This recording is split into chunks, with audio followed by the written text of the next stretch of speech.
So if you have health care through your employer, you don't need Obamacare, right? Remember when the president said this about that? If you like your health care plan, you'll be able to keep your health care plan, period. If you like your doctor, you will be able to keep your doctor, period.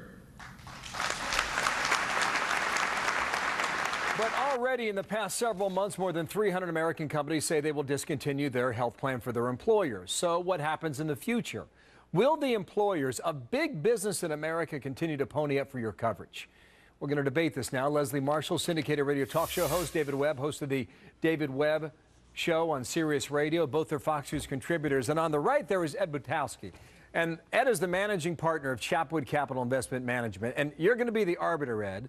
So you sit tight for a moment while Dave and Leslie go at it. The premise is this: whether it's 2 years or 5 years, when companies have to be concerned about their bottom line, and they're paying all this money for their employers, and you know they have to keep the shareholders satisfied, do they reach a point where they say the health care stops, you're on your own, and now you go to the exchanges? When does that day arrive, Dave, if you believe it does? It has already arrived for many employers, Bill, and what they have to do is companies are responsible for being in business.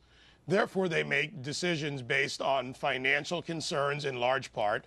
And it's not just Obamacare. It's a bad recovery, an almost non-existent recovery, a bad economy, taxation, federal taxes, local and state taxes. So they look at a big picture and say, where do I save money? So you believe then the companies are going to let their employers go at some point? They have to make these decisions because they have to survive. Do you believe that is the future for American business when it comes to health care?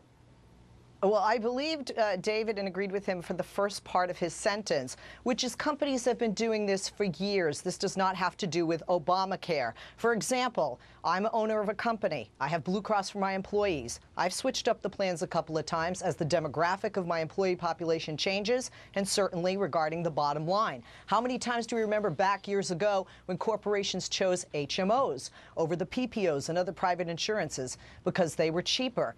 And so this does not change. You believe that? Hang on one second. Hang on, Dave. Leslie, you believe in a word that the answer is yes, then? That Americans will be forced to go to the exchanges? But that's been happening since Adam and Eve with private corporations in America. Leslie's that doesn't have to do with Obamacare. What I said. Choice is the key word. Leslie used the word choice.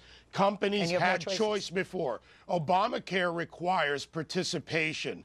Therefore, its effects are not just on the so-called targeted groups. That's the pixie dust principle with Obamacare, that this is how it's going to work. Companies are making choices because they have no choice due to the effects of Obamacare, and Americans are being forced to participate in commerce. Leslie, quickly respond to that.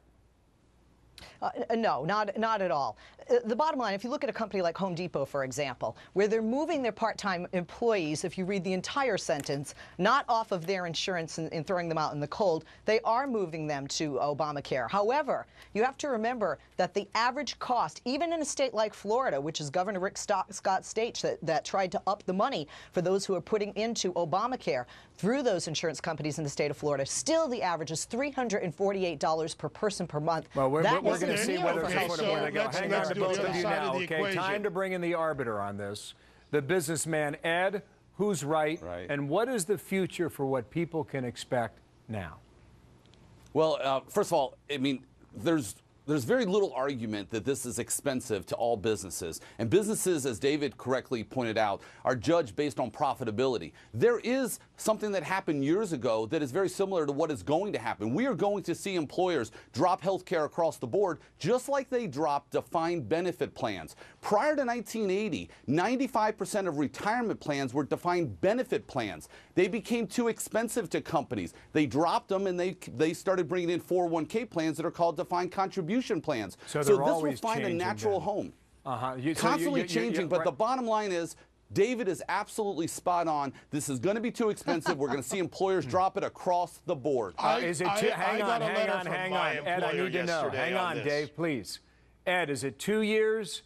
Is it 5 years? Is it 10 years? When does it happen? It's going to start.